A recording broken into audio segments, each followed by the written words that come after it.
90 সালে বেগম জিয়া শপথ নেওয়ার পরের দিনে শেখ হাসিনা বলল ধাক্কাবো, ঠেলবো, পড়বো, একদিনও শান্তি মতো সরকার চালাতে দেবো না। এরকম বলার লোক তো সাইকি তো নাই,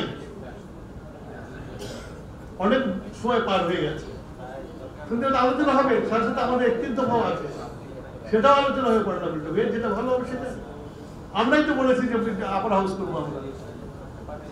সুতরাং এগুলোকে ইমপ্লিমেন্ট করার জন্য আমি মনে করি যে আজকে যে উত্তাপটা আছে মাঠে, এই উত্তাপ থেকে উত্তরণ করতে হলে মানুষকে দৃষ্টিটা নির্বাচনের দিকে নিয়ে যেতে হবে।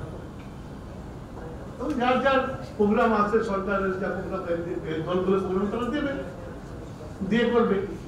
আমি মনে করি যে আপনার এই নির্বাচন কেন্দ্রিক জাতীয় ঐক্য করে আমাদের আগানো উচিত। আমরা সংস্কার করবো বলে you cannot wait for indefinite period. সেটা কি টার্গেট দেওয়া হয়েছে 4 দিন মধ্যে আমরা শেষ করে দেবো? হয় নাই, হবেও না। সরকার সংস্কার ইজ নট এ, মানে আমার কি বলবো যে 2 দিনের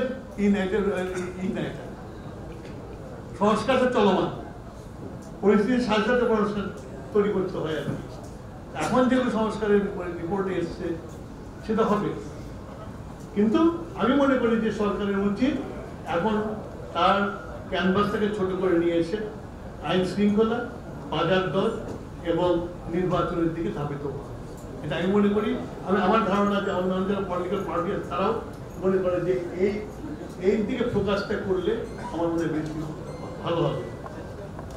না হলে আমার এটা চলতে থাকবে এবং পরে যে কি বিহার বিপ্লব বলে একটা আমাদের লেগেছিল না, তো বিহার বিপ্লব না হয়ে যায়, কারণ রেভলিউশনের পরে কাউন্টার রেভলিউশন হয়, গণঅভ্যুত্থানের পরে কাউন্টার গণঅভ্যুত্থান হতে পারে।